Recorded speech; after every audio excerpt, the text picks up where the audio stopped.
1 million d'expulsions par an, je vais décomposer ce chiffre que tout le monde répète, mais que peu de gens ont vraiment assimilé. Vous verrez pourquoi ce chiffre n'est pas un objectif, mais un piège, et pourquoi il se discrédite de lui-même. Dès que vous comprendrez l'arithmétique simple qui se cache derrière, vous ne pourrez plus entendre le mot devoir million comme vous l'avez fait jusqu'à présent. Deuxièmement, j'expliquerai pourquoi ce sont précisément les russophones qui ont pris peur, et pas les migrants en général, mais nos migrants. Avec vous, ce sont vos voisins là-bas, à Brighton, San Francisco, Los Angeles. Ceux qui se voyaient comme de bonnes personnes, correctes et légales. Vous comprendrez pourquoi c'est précisément leur sentiment de sécurité qui s'est effondré en premier, et pourquoi le fait que je fais tout selon la loi a cessé d'être une protection. L'administration dit que ce sont d'abord les criminels qui sont expulsés du pays, c'est-à-dire uniquement ceux qui ont commis des délits selon la procédure, le code. On les renvoie du pays sans leur demander leur avis. Et aussi les criminels qui ont fait quelque chose d'illégal, soit dans le pays d'où ils viennent, soit déjà ici, aux États-Unis d'Amérique. Personnellement, je suis pour l'expulsion de tous ceux qui ont trompé le pays et qui, à la suite de cette tromperie, se sont retrouvés ici. Mais je comprends qu'il est politiquement plus commode et plus facile de dire que nous poursuivons en priorité ceux qui ont commis des meurtres, des viols, des vols importants et ainsi de suite. C'est-à-dire que non seulement il est venu ici sans permission, mais en plus il n'est en aucun cas un citoyen respectueux des lois. Et troisièmement, c'est justement pour cela que je fais cet épisode. Je vais répondre à la question qui laisse perplexe. Pourquoi l'approbation de Donald Trump sur l'immigration, donc ses thèmes les plus forts, s'est effondrée et pourquoi ses propres républicains et les indépendants ont commencé à se détourner de lui. Petit indice, le problème n'est pas qu'il en a fait trop peu, mais qu'à un moment donné, la machine a cessé de choisir. Et vers la fin, je vais vous citer une conséquence de cette politique dont, presque personne ne parle, et dont, je pense, au Kremlin, oui, au Kremlin, pas à Washington, on se frotte discrètement les mains, mais chaque chose en son temps. Il ne s'agit pas de qui a été expulsé, mais de comprendre la logique derrière les arrestations. Puisque ce sujet est peu abordé, discutons-en, en commençant par les chiffres. Alors, 1 million par an, ça sonne comme de la détermination, non ? Comme si on voulait mettre de l'ordre. Et savez-vous contre quoi, en réalité, personne ne proteste ici ? Contre le fait d'expulser ceux qui sont entrés dans le pays illégalement. Ce n'est pas une spoliation, c'est le rétablissement de la règle. Les criminels, ceux qui ont enfreint la loi, doivent être expulsés. La majorité des Américains étaient d'accord avec cela. Et entre nous, n'importe quelle personne censée serait d'accord avec cela. Toutes les personnes ne sont pas censées, mais toute personne censée y souscrirait. Mais maintenant, voici l'arithmétique, celle-là même qui change tout. Pour expulser 1 million de personnes par an, il n'y a tout simplement pas assez de criminels, tout simplement. Il n'y en a pas autant, tout simplement, n'est-ce pas ? Vous dites qu'ils expulsent. En ce moment, parmi les clandestins, il y a, disons, 90 000 ou 70 000 ou 100 000 criminels endurcis. Mais le plan, c'est 1 million. D'où va-t-on prendre les 900 000 criminels restants ? Et c'est là que l'expulsion des criminels s'arrête et commence ce pourquoi nous sommes ici. Quand l'agence a un quota, 3 000 personnes par jour. C'est vraiment le chiffre fixé pour la CE. On ne cherche plus le coupable. On commence à chercher qui score le plus facile à attraper. Ce sont des objectifs complètement différents. Ce sont des personnes totalement différentes. Bien sûr, je ne veux pas, pour ainsi dire, lier cela, ou faire des analogies. Mais à l'époque de Iosif Potanin, Staline, il y avait un nombre de citoyens dans chaque région qu'il fallait attraper et emprisonner. Là-bas, le but était différent, maintenir la population dans une terreur constante. Mais en même temps, sans compromettre la capacité de produire des chars, des avions et d'autres choses non très nécessaires au pouvoir. Donc là-bas, il y avait des quotas qui faisaient qu'à la fin du mois, il manquait, disons, un certain nombre de personnes. Ils sortaient dans la rue et attrapaient des gens. Ensuite, ils inventèrent des affaires contre eux et s'occupaient de celui qu'ils attrapaient. D'ailleurs, à titre d'information, un détail intéressant. Donc Nikita Sergueïevitch Khrouchtchev écrivait constamment des lettres à Staline pour demander la permission d'arrêter, d'emprisonner et d'exécuter plus de gens. Il écrivait constamment de telles lettres. Donc vous voyez, dans le duo Staline-Khrouchtchev, il s'avère que Staline était bien plus humain. Il arrêtait et tuait juste autant qu'il le fallait, autant qu'il en fallait pour intimider le peuple. Mais Khrouchtchev en proposait plus, parce qu'il pensait que c'était une activité très intéressante, utile et captivante. Je veux dire torturer et fusiller des gens. Oui, bien sûr, les objectifs ne sont pas les mêmes en Union soviétique et ici, mais les problèmes de cette approche demeurent. Je parle seulement de l'approche.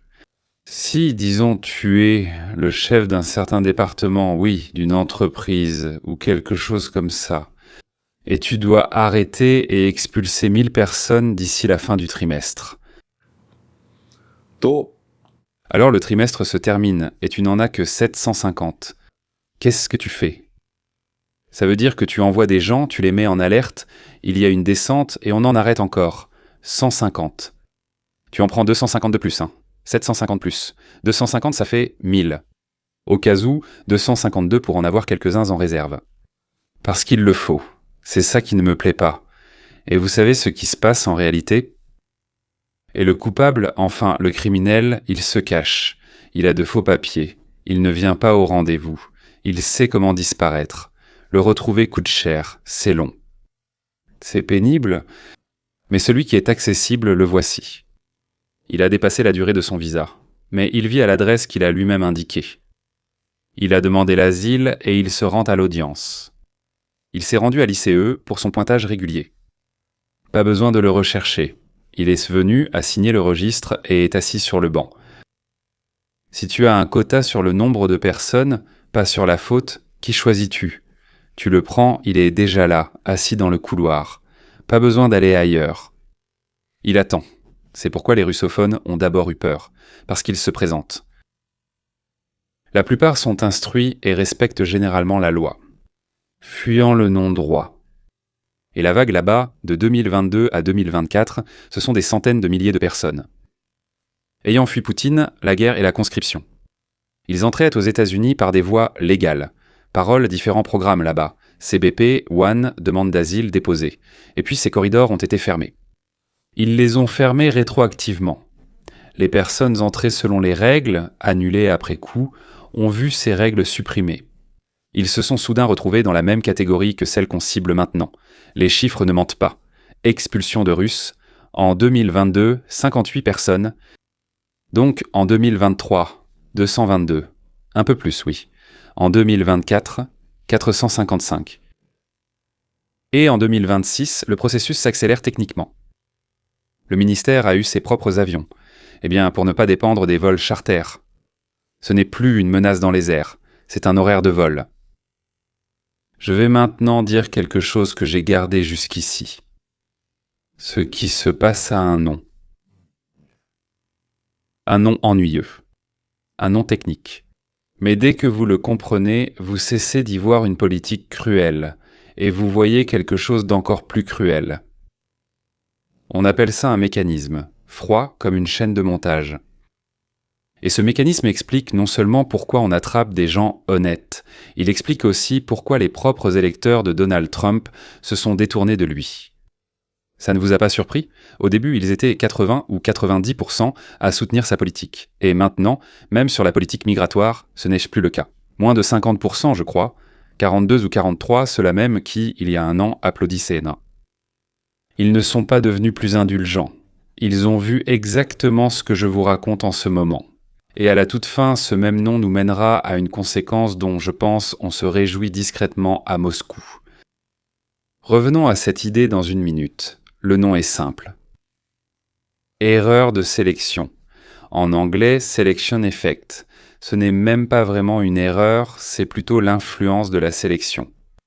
Lorsque vous évaluez le succès en fonction de ce qui est so facile à compter, le système commence à poursuivre non pas ce qui est juste, mais ce qui est commode et accessible, n'est-ce pas ?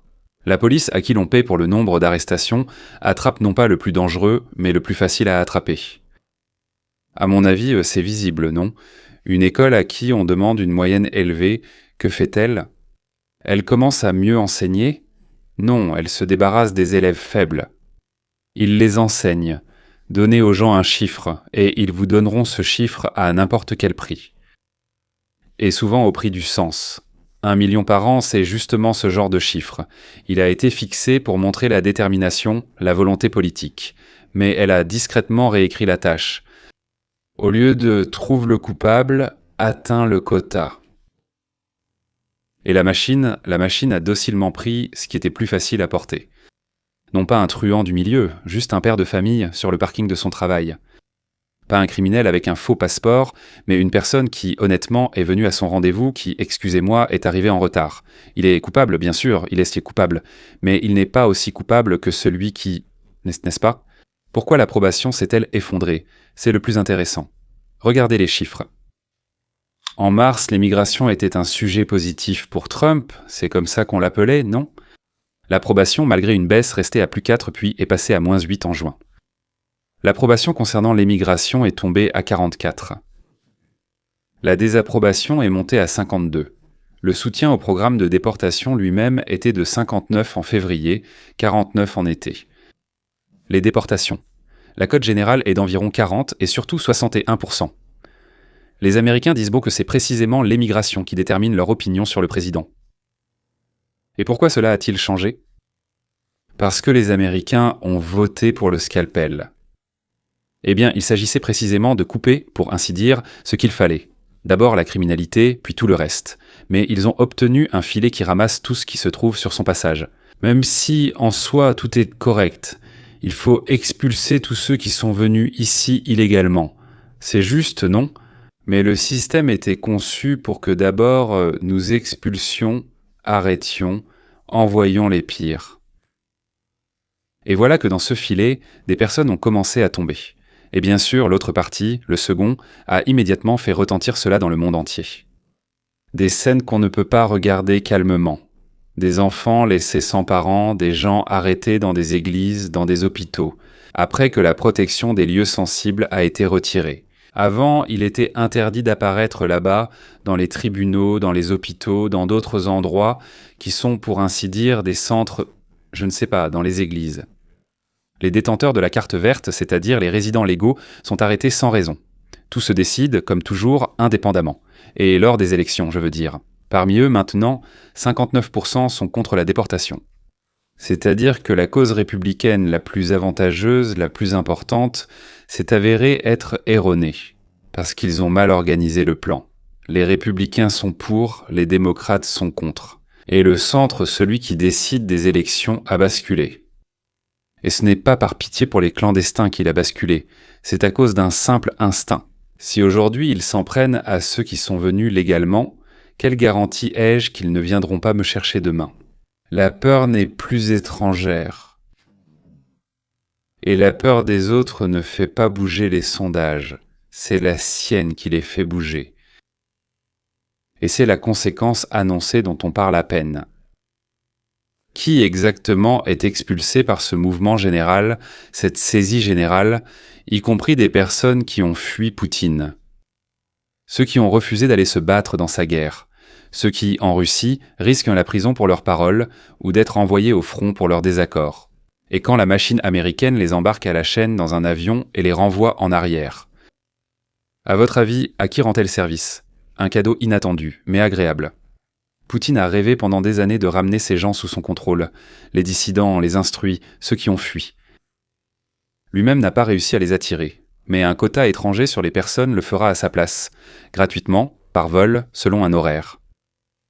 En expulsant un réfugié anti-Poutine, Thrall n'apporte pas de l'ordre en Amérique. Il rend au Kremlin ce que le Kremlin avait perdu. Ce n'est pas une question de frontières. Il s'agit de ce mécanisme, lancé pour une seule raison. Il fonctionne discrètement pour toute autre chose. Et voici mon principe fondamental.